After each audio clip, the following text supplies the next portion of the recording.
I'm Jim Silverman, born James Stewart Silverman at Jenny Edmondson Hospital in Council Bluffs, Iowa. I was born on August 14th, which happens to be today, only 74 years ago. And I lived after my birth, I lived in an apartment complex called the Jaruka Court in Council Bluffs, and lived there for approximately 5 years, I believe it was, and we moved to Council Bluffs in, I think it was either 1948 or 49, and my folks bought a home on 5431 Seward. By the way, my folks are Lorraine Meyerson Silverman and Robert Silverman. Shortly after we moved to Omaha, my sister was born, Nancy, and we lived on Seward Street for, well, until I was a senior in high school. So that would have been at least 12 years. And we moved from Seward Street to 79th, approximately 79th and Pacific Street, which was in District 66. It was my senior year, so I ended up graduating my senior year of high school at Westside High School. When I lived on Seward Street, my freshman year in high school was at Benson, which I thought was a good place to be because it was close. And one of the interesting stories that I recall that made me conclude that perhaps Benson wasn't the school that I wanted to be in is I wanted to be active as a freshman, and one of the activities that they offered was an activity called High Y. At the time I had no idea what that involved, and I went to the first meeting and they started reciting the Lord's Prayer, and it was about that time I realized that this was a Christian organization and felt a little out of place. And I finally convinced my folks shortly thereafter that I probably would prefer to go to Central High School. So after a year at Benson, I went 2 years to Central, and then, as I say, we moved west and graduated from Westside.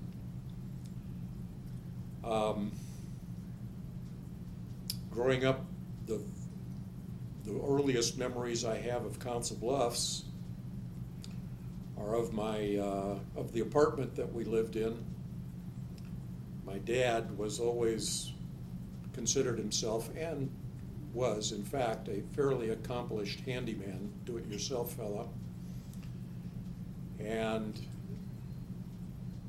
one of the vivid recollections I have is that he wanted to paint our apartment green, and for whatever reason, he concluded that instead of using either a paintbrush or if there were paint rollers at the time, he would use a spray gun.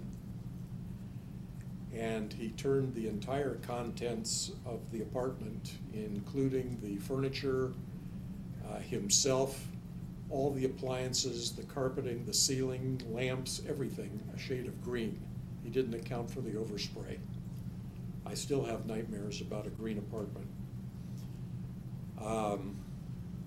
Another thing I remember about Council Bluffs is that we lived, the Jaruka apartments were right across the street, I don't remember which one, from the only theater that I think was in Council Bluffs. I want to say it was the Strand, but I don't recall if that was it or not.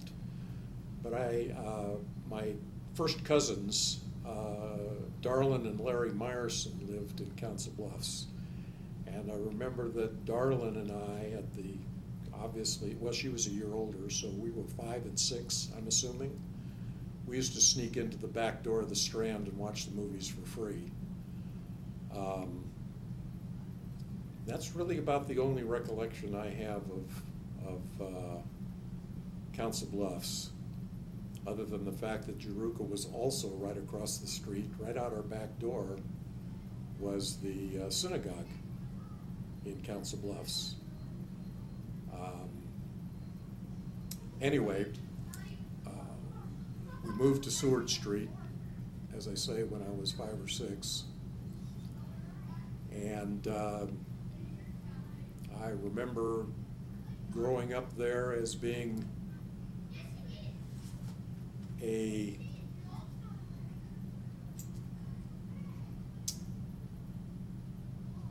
dysfunctional is the one word that comes to mind. I was relatively independent. I kind of marched to my own drummer. I did a lot of things that my dad didn't approve of. My mom was much more liberal than my dad. And she, while she didn't encourage me, she didn't discourage me either. Dad, on the other hand, was a very rigid disciplinarian, and either things went his way or they didn't go at all, which made it a very, very difficult childhood for me. As a matter of fact, jumping ahead many, many, many, many years, I don't think it was until I graduated from law school that my dad ever thought I'd amount to anything at all. And I think it was then that he not only accepted me into the practice, but also accepted me into the family. I guess I had proved myself by getting a Juris Doctor degree. A couple of things I remember about growing up on Seward Street.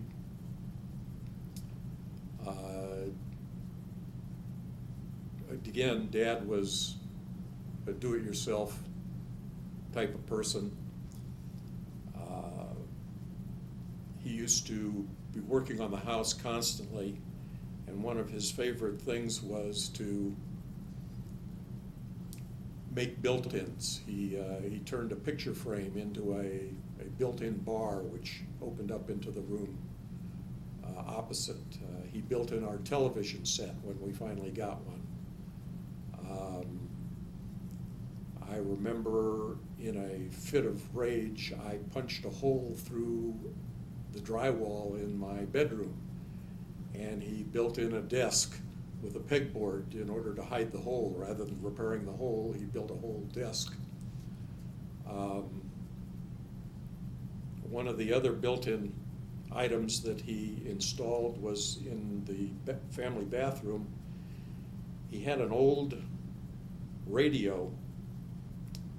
It was an electric radio, 110-volt radio with a metal front, never designed for use in a bathroom, and he built that into the wall between the sinks, and it had plastic dials, and you soon learned that if you made the mistake of touching any other portion of the front of the radio other than the plastic dial, you would get an electrical shock. And that was, to this day, it's a topic of conversation between me and my sister Nancy about the electrification of the radio in the bathroom.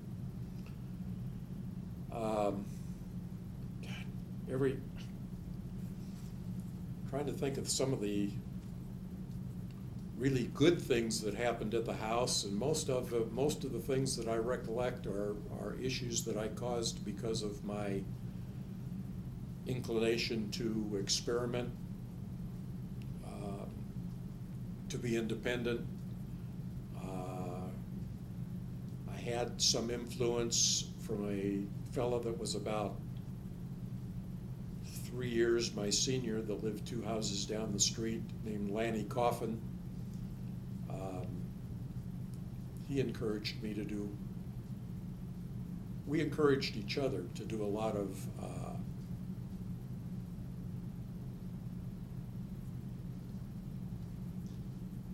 things that weren't the norm at the time. In any event, a couple of things I do remember. I remember my folks had a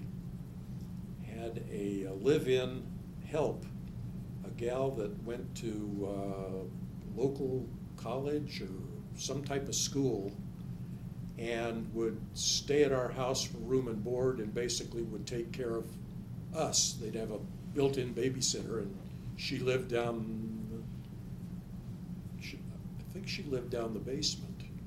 I think she lived in the house. But anyway, her name was Blanche Bell. And it seemed like the one thing I wanted to do during Blanche's stay at the house was to do whatever I could to irritate and antagonize her, which I did most of the time. Nancy, on the other hand, was the good child. And that's kind of the way we were looked on by Mom and Dad, the troublemaker and the good kid. But during Blanche's stay at the house, I remember on one occasion,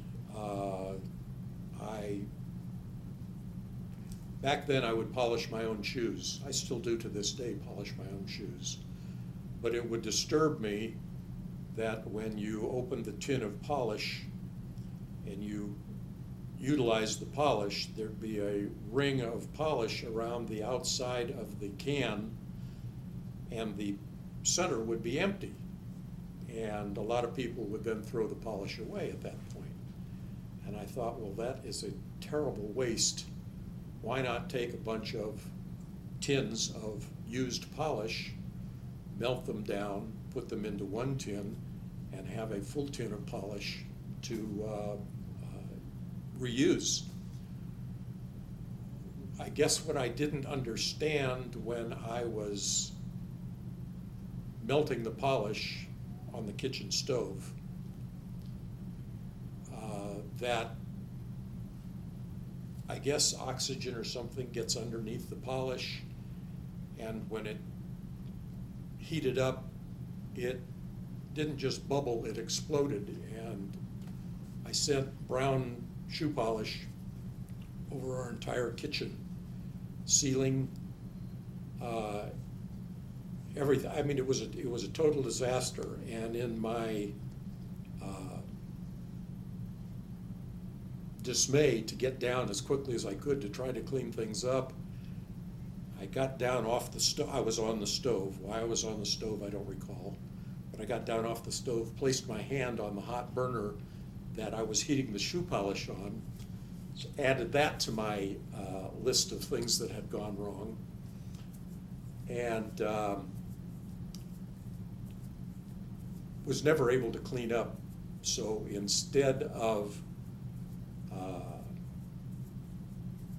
redoing the kitchen, or instead of cleaning the kitchen, Dad, as he did when I punched a hole in my wall, he decided to repaint and redecorate the kitchen, painted a mural on one wall with a recipe for waffles, built in a bench with seating, and he went through all that just to get rid of the shoe polish that I had decorated the kitchen with. That's one example of the trouble that I caused them. Another one was when I inadvertently tipped over the refrigerator. I opened the refrigerator trying to decide what it was that I wanted to eat, and I'm resting my arms on the door in the open position, and the whole thing tips forward on top of me. And I remember there was, my folks loved Limburger cheese, and there was Limburger cheese and milk all mixed onto the floor of the kitchen, and it smelled like vomit. It was awful. I've since learned to enjoy Limburger and blue cheese, Um,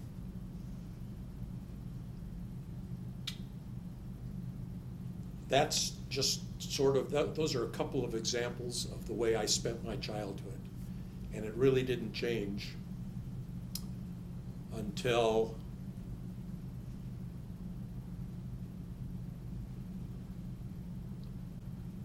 well, it didn't even change when I went to college. I started off college. We had moved.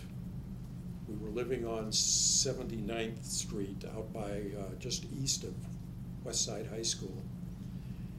And everybody back in the day, I think this was 61, 62 when I graduated high school. We were expected to go to college. So I went to University of Nebraska at Lincoln and spent a year down there, which was perhaps one of the most fun times I've ever had in my life. I don't remember if I went to school down there or not, because I don't think I attended any classes, but I had a fabulous 9 months down in Lincoln. I came back flunked out of Lincoln. They didn't invite me back my sophomore year. And at that time, I figured I wasn't ready for college, so I enlisted in the 6-month reserve, Army Reserve program. Served my 6 months at Fort Sheridan, just outside of Chicago, and then went to meetings locally, and went to spend summer camp at Fort Knox, Kentucky. And because I was only had an obligation during the summer, about 2 years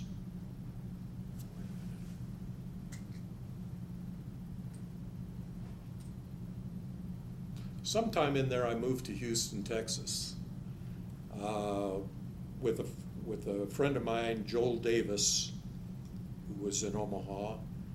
He went down there, was going to law school, as I recall, and I sold women's shoes at Chandler's Shoes in a mall out by the airport called Sharpstown Mall.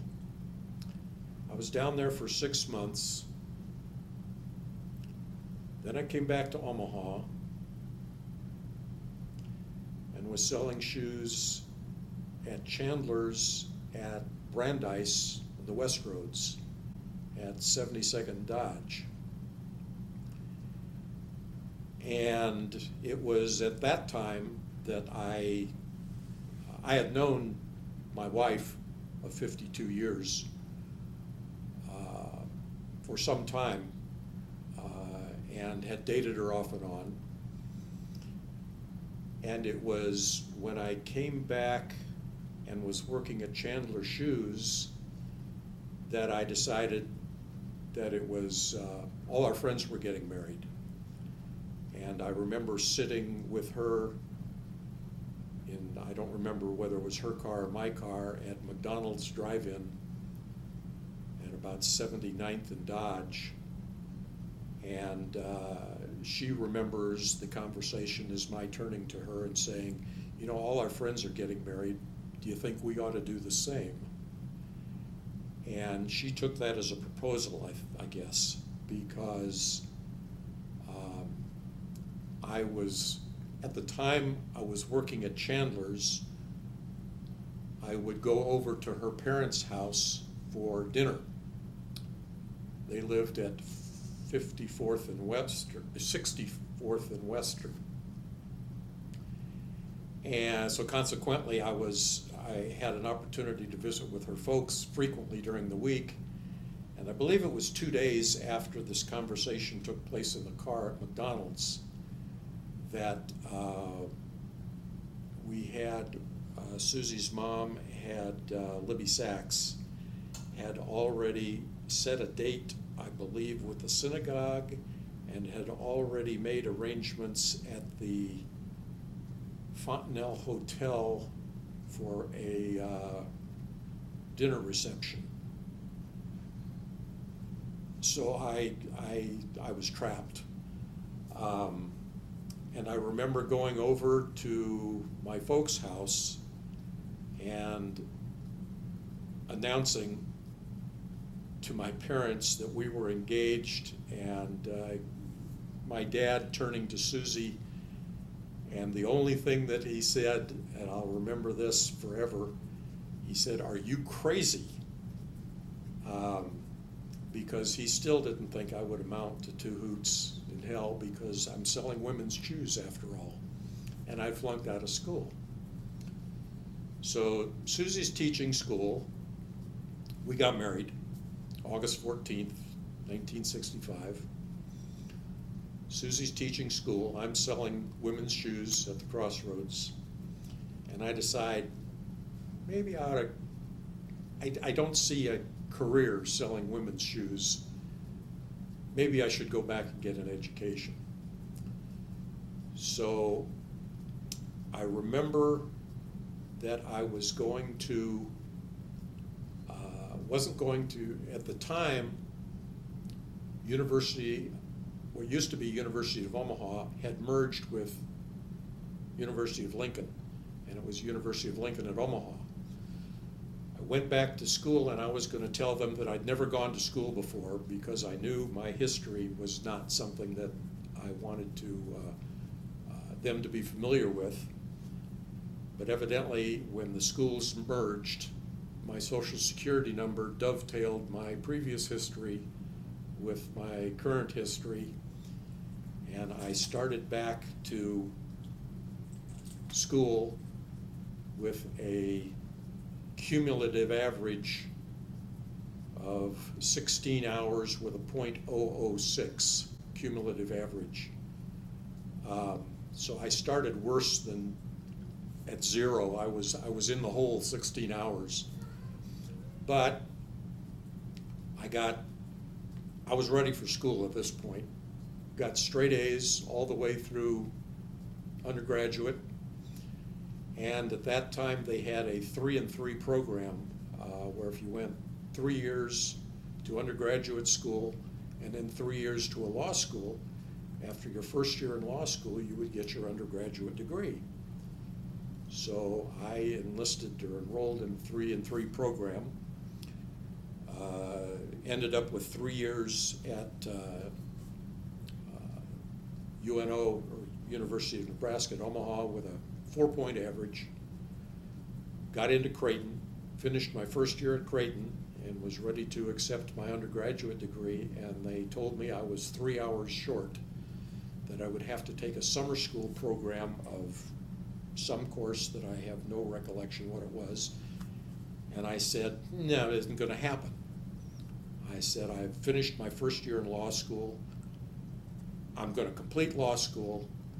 And as I sit here today with a Juris Doctor degree and 42 years of practice under my belt, I still do not have a college undergraduate degree, which is kind of interesting in and of itself. So at any rate, I graduated law school in '72. Started practice with my dad. He brought me in as a full partner, 50-50 partner. We practiced in the Service Life building downtown. And I managed to convince him that he ought to move across the street into what was then the Continental building, which was a brand new building.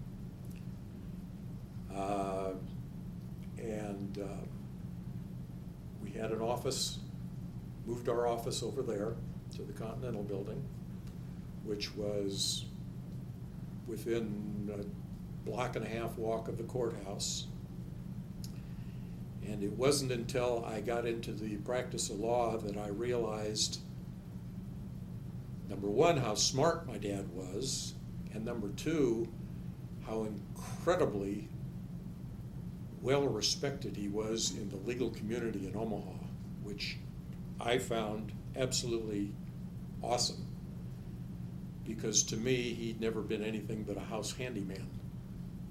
I knew he did something to generate income, but, you know, that was something called the practice of law. I had no concept of what that was, and the two of us really, really got along extremely well after I graduated law school, even to the point where he got into, I don't remember when this was, but he got into motorcycling. I went out and bought a motorcycle, and the two of us used to take bike trips around the country.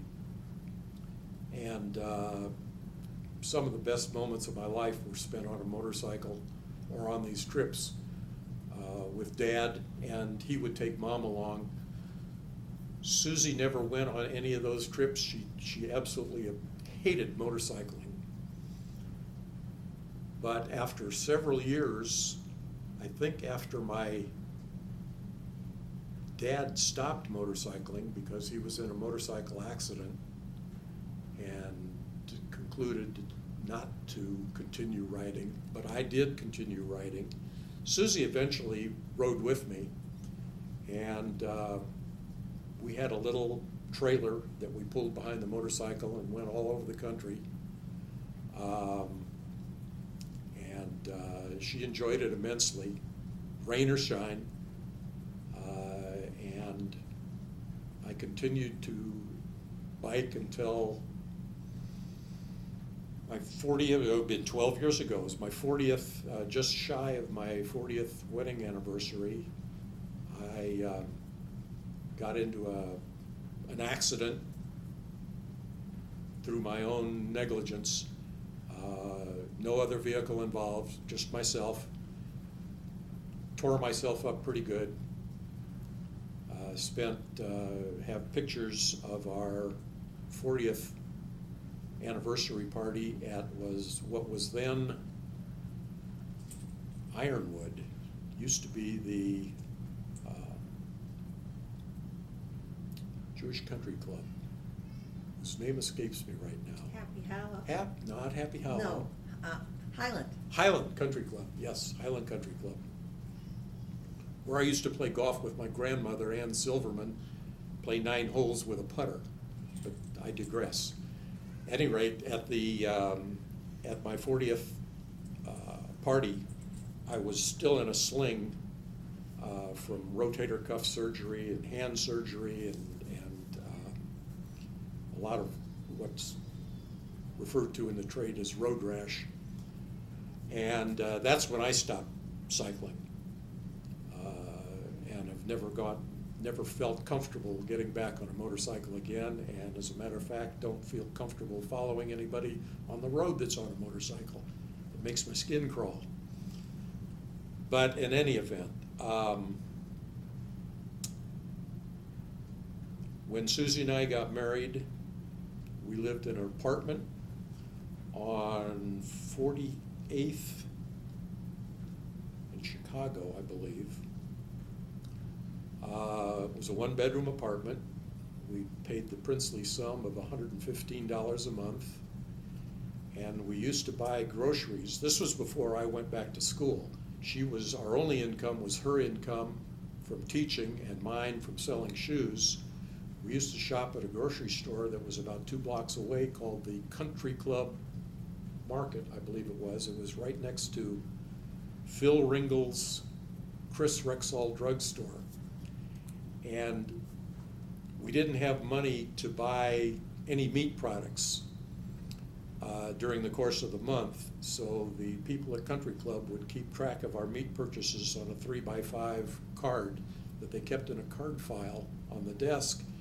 And whenever Susie would get paid, we'd go in there and settle up our tab for meat for the month. We lived there for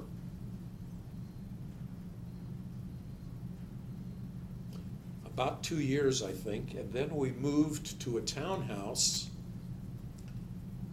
on 93rd and Maple,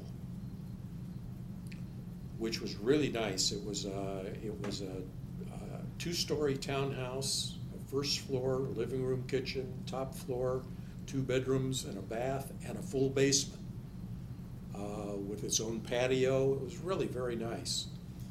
And that's when I went to school and entered law school, living right across from us in this condo. Was a very good law school friend of mine, Charlie Caldwell and his wife.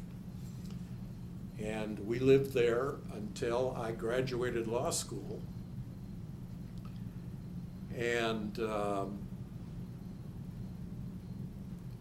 summer of my graduation, when I went into the practice with Dad, we bought our first home on 133rd and Walnut Street, which was in the 133rd Pacific area. We lived there until our daughter was born, and I think that was in 79, perhaps. And then we moved to the home where we've lived ever since, at 130-105 Morrison Drive, where we have lived now for going on 45 years. I'm still practicing. I sold my practice in '94 to an individual who I won't name because he ended up breaching our sales agreement. I ended up suing him in court. As a result of that breach, he took advantage of me to the tune of many, many thousands of dollars. And when I sued him, I lost the lawsuit. It was a jury trial. I lost the lawsuit, and I remember why it was too, because the defense attorney asked me whether or not I read every contract that I asked the client to sign, and I said, of course I did. They said, well, did you read this contract between you and your ex-partner before you signed it? And I said, well, it had been revised several times, and I just assumed that he was revising it according to what he said he was doing, not knowing that he changed one word in the contract from the word shall to may, and may gave him an out of this contract, saving himself lots and lots of money. So I lost the lawsuit, and that's when I decided I was going to just take a select few clients, as a half a dozen or so I remember, and practice out of my house. And at that time, Susie wasn't teaching anymore. She was working for a firm where she did follow-up investigative work for insurance application. And to make a long story short, I'm still practicing law out of my house. Now I'm doing it full-time. Susie is my full-time secretary.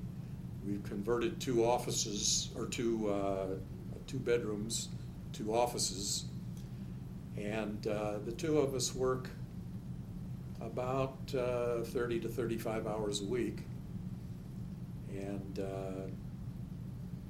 gives us both something to think about, something to do, keeps our brains moderately sharp. We both like to kid ourselves at this point in our life that between the 2 of us, we could actually, if we combined our brains, we might actually be able to make 3/4 of a whole.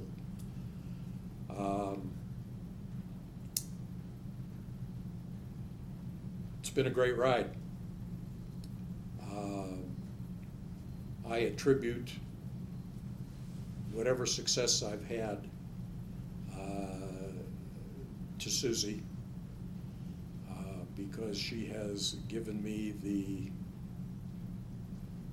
drive and desire to do everything that I've done, saying that reminds me of one thing that I neglected to mention, and that was that during the course of our marriage, we had 2 children. I was a terrible father when they were growing up. When they were kids, I was awful. I was a spare the rod, spoil the child type of person. I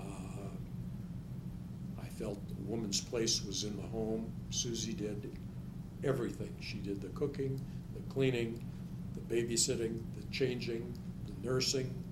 I did bupkis. I look at that with 20/20 hindsight, and I think what a shitheel I was, pardon the expression. But that's a time in my life I'm not proud of, and I don't know how she put up with me, but thank God she did. In spite of my lack of parenting skills, both of my children, our children, grew up to be spectacular adults, both of whom I'm incredibly proud. And Mike, boy, as I talk, I'm thinking of all kinds of things. Man, it's going back and forth. Mike, who informed Susie long before he informed me when he was a teen. I think he was a teen. Informed Susie that he thought he was gay. I didn't know about it for years and years because nobody wanted to tell me because they thought I'd disown him, I think. I didn't know about it until I think it was Susie and I were on a trip. I don't think it was a family trip. I'm not sure. We were in Florida. And Mike had finally come out of the closet, made a public announcement that this was, that he was gay. And Susie didn't want to tell me because it would ruin the vacation.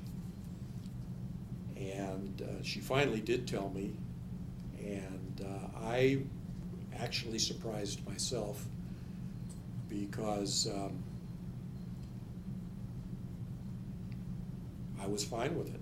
I mean, it just took, I said, it didn't affect the fact that I loved him as deeply as I loved my life. It was just something that was, and he's been the same person before he exited the closet or after as he was before, in my opinion. He got married at Temple. I think he just celebrated his 15th wedding anniversary to a fellow by the name of Dave Greenbaum. Fortunately, fortunately for them, unfortunately for Susie and I, they never had any children because the poor child would have been a neurotic. They've pretty much driven a dog crazy, so I can't imagine that they would have had any luck with children. So it's a classic good news, bad news. Anne, on the other hand, married one of the most marvelous individuals that I've ever had the privilege to meet. Her husband, Don Osborne. I don't even know where to start singing his praises. He's the best thing that ever happened to my daughter, our daughter. He's more Jewish than I am, in spite of the fact that he hasn't converted and he hasn't come from a Jewish household.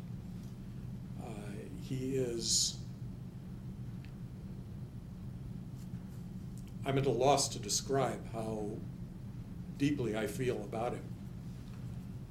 And Ann is, our family is incredibly lucky to have him. And the two of them have given Susie and I what I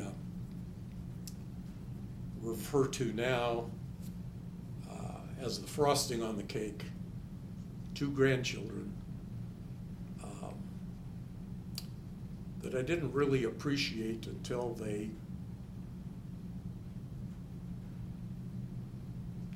were novel, they were kids, they were babies. But as soon as you could interact with them as young adults, I was as astounded with them as I am with Ann's husband, Don. They are spectacular. I spend time with Robbie now, currently. He's got a busy schedule, but he's interested in all the things that I would have loved to teach my children, but never had the time or inclination to do so. Woodworking, auto mechanics, working around the house, you name it, Robbie's interested in it. Lindsay, as we sit here today, she's now a resident at college, her freshman year. This is her first day of living in her dorm. Fortunately, that's also in Omaha at University of Nebraska-Omaha, so she's not far away should I ever need a fix for a Lindsay, what I refer to as a Linzer fix.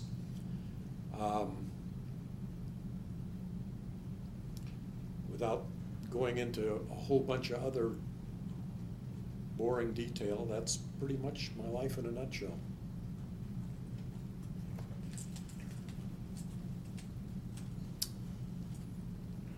Regarding our grandchildren, I always accused my wife, Susie, whenever she's talking to somebody, she says, my grandchild, my child, my grandchild this, my son, my daughter, and I sort of raise my hand and say, they're mine too. Well, I'm drifting into that same pattern right now when I refer to my grandchildren. It's our grandchildren. But anyway,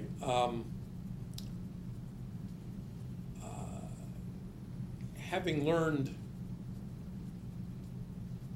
most of what I know in 74 years of experience, most of it has been acquired later in life, because a lot of my earlier experiences were, while they were negative at the time, they certainly served me well as a learning tool, basically teaching me how to live my life. And if I can influence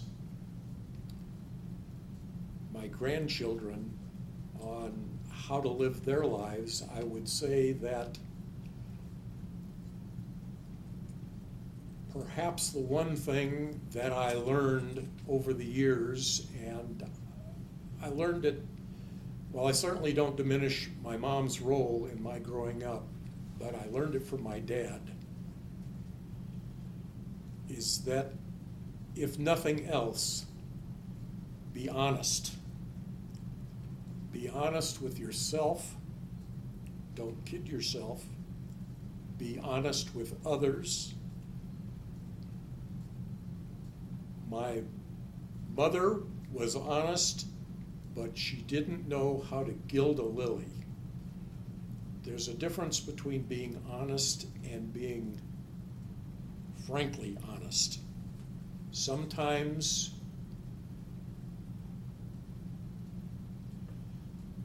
you can take an approach where both you and others can learn the truth without hurting anyone's feelings. Be mindful of others' feelings when you're being honest. And also be mindful of your own feelings when you're being honest with yourself. That is probably the primary bit of wisdom that I have to impart. The other is have fun. There are lots of things that you have to do in your life that are not fun, but that are a means to an end. Some people, and I think specifically of my wife's dad, Maury Sachs, was fortunate enough to have his avocation and his vocation being the same. He practiced dentistry, and he could not wait to get up every morning and go to his office. That, to me, is the best of all possible worlds. I, on the other hand, have felt that my practice of law is a means to an end. While I don't dislike the practice of law, I do have fun as a result of my practicing law. And I encourage you to have fun in everything you do, even if the present result may not be that enjoyable, but the fruit of those labors later on in life may prove to be very beneficial and very enjoyable.